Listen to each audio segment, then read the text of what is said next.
Israel Hamas की जंग को लगभग 1 साल हो चुका है और ये जंग क्षेत्र के दूसरे इलाके में भी अब फैल गई है। 7 अक्टूबर के बाद गाजा में इजराइल ने बर्बर हमले शुरू किए और इस कार्रवाई के विरोध में लेबनान, यमन, इराक और सीरिया से इजराइल पर जवाबी हमले होने लगे। इन सभी फ्रंट में से सबसे बड़ी चोट लेबनान के हिजबुल्लाह ने दी, जिसकी कार्रवाई के परिणाम स्वरूप लेबनानी बॉर्डर के पास बसे करीब 60,000 इजरायलियों को विस्थापित होना पड़ा और हाइफा पोर्ट को लगभग बंद करना पड़ा। इजराइल ने हिजबुल्लाह के खतरे को जल्द ही भांप लिया था और अपनी रणनीति तैयार कर ली थी। 2024 की शुरुआत से ही उसने हिजबुल्लाह के बड़े लीडरों को निशाना बनाना शुरू कर दिया। इजराइल ने अपने खुफिया तंत्र का लेबनान में ऐसा जाल बिछाया कि उसके पास हिजबुल्लाह की सभी मूवमेंट की खबर आने लगी और उसने जनवरी में हिजबुल्लाह के टॉप कमांडर वसीम अल तवील की हत्या के बाद से फवाद शुक्र, इब्राहिम अकील जैसे कई कमांडरों के साथ साथ हिजबुल्लाह के चीफ हसन नसरल्लाह को भी ठिकाने लगा दिया। इजराइल ने भले ही लेबनान में हिजबुल्लाह के कई बड़े कमांडर को मौत के घाट उतार दिया हो, लेकिन गाजा में उसके वो मकसद पूरे नहीं हो पाए जिसके लिए उसने ये जंग की शुरुआत की थी। गाजा में अभी 100 के करीब बंधक हमास की गिरफ्त में ही हैं और इजरायली सेना को उसका कोई सुराग नहीं मिल पा रहा है।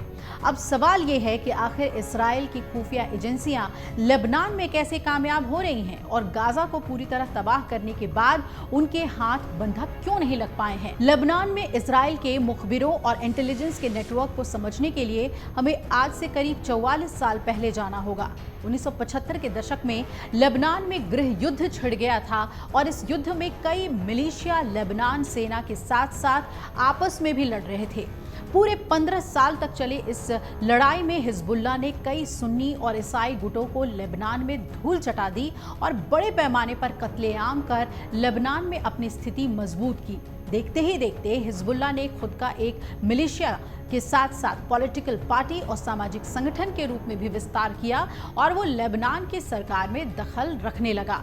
अब हिजबुल्लाह के लीडर चुनाव भी लड़ रहे थे और उसके सदस्य लेबनान में सामाजिक कार्यों में भी लगे थे। हसन नसरल्लाह की लीडरशिप में संगठन ने नए आसमान छुए और लेबनान सेना से भी ताकतवर हिजबुल्लाह मिलिशिया बन गई।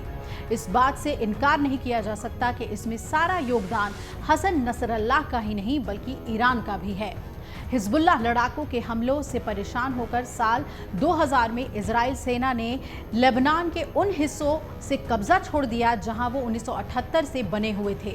दरअसल लेबनान की ओर से इजराइल पर कई फलस्तीनी लड़ाके हमले करते और वापस लेबनान आ जाते। इन हमलों को रोकने के लिए 1978 में इजरायली सेना ने बफर जोन बनाने के मकसद से लेबनान में घुसी और सीमा से सटे इलाके पर कब्जा कर लिया। अब तक इजरायली अधिकारी अमेरिकी इंटेलिजेंस और कुछ अपने एजेंट्स के सहारे हिजबुल्लाह से निपटने की कोशिश कर रहे थे। 2006 में हिजबुल्लाह और इजराइल के बीच चली लगभग 38 दिन की जंग में हिजबुल्लाह ने इजरायली सेना को बुरी तरह से हरा दिया और इजरायली सेना को लेबनानी क्षेत्र से और पीछे हटना पड़ा। इस हार के बाद इजराइल की बड़ी किरकिरी हुई और हिजबुल्लाह की शिया वर्ल्ड के साथ साथ सुन्नी वर्ल्ड में भी लोकप्रियता बढ़ने लगी। गृह युद्ध के बाद हिजबुल्लाह ने कई संगठनों को खत्म कर दिया था, लेकिन उन संगठनों लोग अभी भी लेबनान में रहते थे और हिजबुल्लाह से बदला लेने की आग में तड़प रहे थे। इजराइल की खुफिया एजेंसियों ने इन्हें ही अपना प्यादा बनाना शुरू किया। जानकार मानते हैं कि लेबनान में मौजूद यही लोग आज इजराइल के लिए जासूस का काम कर रहे हैं। इजराइल ने लेबनान में इस तरीके का नेटवर्क बना लिया है कि उसको हिजबुल्लाह की हर हरकत और हर मूवमेंट का पता चलता है। तभी उसने इतनी आसानी से वहां पेजर अटैक किया, वॉकी टॉकी में भी उसने बॉम्ब्स लगाए और एक तरीके से कमर तोड़ दी हिजबुल्लाह की और अब एक एक करके उसके कमांडर भी मारे जा रहे हैं। अगर आप ये वीडियो YouTube पर देख रहे हैं तो हमारे चैनल को सब्सक्राइब कर बेल आइकन दबाएं और Facebook पर देख रहे हैं तो हमारे पेज को लाइक करें। 8 मिलियन प्लस सब्सक्राइबर, आपके इस भरोसे के लिए बहुत धन्यवाद।